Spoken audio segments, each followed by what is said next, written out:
नमस्कार, मैं हूं मुस्कान ओझा और आप देख रहे हैं मनी 9। अगर आप ऑटो सेक्टर को समझते हैं, जानते हैं, तो ये चीज़ आप समझ पा रहे होंगे कि यहाँ पे गाड़ियाँ सिर्फ बेचने का बिजनेस नहीं होता, बल्कि इसे लंबे समय तक चलने वाली जिम्मेदारी के तौर पे देखा जाता है। एक गाड़ी आज बिकती है, लेकिन उसका जो असर है वो सालों तक सड़कों पर और हमारे एनवायरनमेंट पर रहता है। और अब सरकार इसी लाइफ साइकिल को ध्यान में रख करके नियमों को और भी ज़्यादा स्ट्रिक्ट बनाने, सख्त बनाने की कोशिश कर रही है, ताकि पुरानी और जो प्रदूषण फैलाने वाली गाड़ियां हैं उनको समय पर हटाया जा सके और सड़कें ज़्यादा साफ और सुरक्षित बने। इसी सोच के तहत यहाँ पे end of life vehicle rules 2025 सामने आया है, जिनका सिंपल सा जो मोटिव है वो यही है कि पुरानी गाड़ियों को व्यवस्थित तरीके से स्क्रैप करना और पूरे के पूरे एनवायरनमेंट पर उनके असर को कम करना। लेकिन इस पूरे नियम में एक ऐसा प्रावधान है जिसने ऑटो कंपनियों की जो टेंशन है वो ज़रूर बढ़ा दी है, और यही इस खबर का असली केंद्र है। देखिए क्या है कि अब ना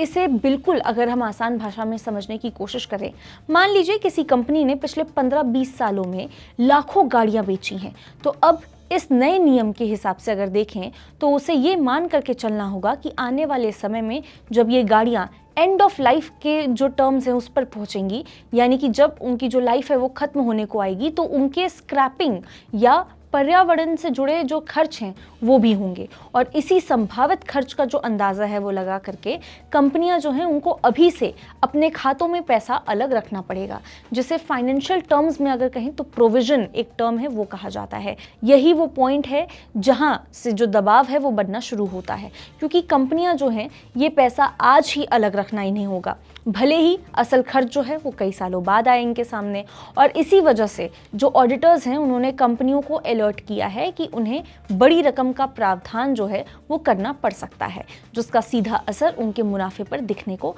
मिलने वाला है। क्योंकि जितना ज़्यादा पैसा आप फ्यूचर के लिए अलग रखेंगे, उतना कम प्रॉफिट भी आपको अभी दिखेगा। अब अनुमान ये है कि पूरे ऑटो सेक्टर पर इसका जो असर है वो करीब कितना पड़ सकता है, 25,000 करोड़ तक ये हो सकता है, जिसमें 4 पहिया वाहन बनाने वाली जो कंपनियां हैं उन पे करीब 14,000 यानी कि 14,000 करोड़, और जो 2 पहिया वाहन हैं उन पर करीब 9,600 करोड़ का जो बोझ है वो पड़ सकता है। यानी कि ये कोई छोटा बदलाव नहीं है, बल्कि बैलेंस शीट के स्तर पर बहुत बड़ा एडजस्टमेंट है। लेकिन इसे सिर्फ यहाँ पे नेगेटिव एंगल से देखना पूरी तस्वीर हमें पूरा ये नहीं दर्शाता है, क्योंकि ये जो नियम है ना वो कंपनियों को लंबे समय के लिए ज़्यादा जिम्मेदार और सस्टेनेबल बनाने की दिशा में ढकेलता है। यानी अब कंपनियां सिर्फ यहाँ पे गाड़ी बेच करके अपना काम खत्म नहीं मान सकती हैं, बल्कि अपनी जिम्मेदारियों को समझते हुए उन्हें उसके पूरे जीवन चक्र के बारे में सोचना होगा, समझना होगा, जो आगे चल करके रिसाइकलिंग,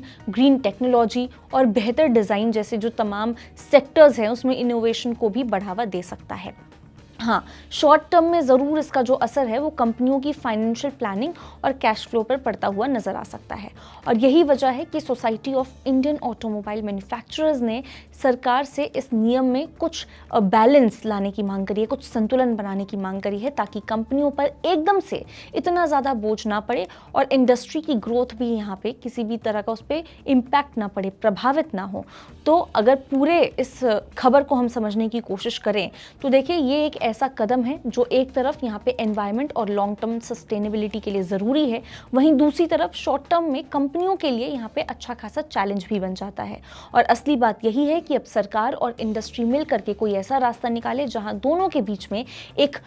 सॉर्ट ऑफ बैलेंस बनता हुआ नजर आए, एक संतुलन बनता हुआ नजर आए, ना यहाँ पे विकास रुके और ना ही एनवायरनमेंट से किसी भी तरह का समझौता हो। आप इस बारे में क्या सोचते हैं, क्या कुछ हैं आपके थॉट्स, आप हमें कमेंट करके ज़रूर बता सकते हैं। तब तक के लिए देखते रहिए मनी 9।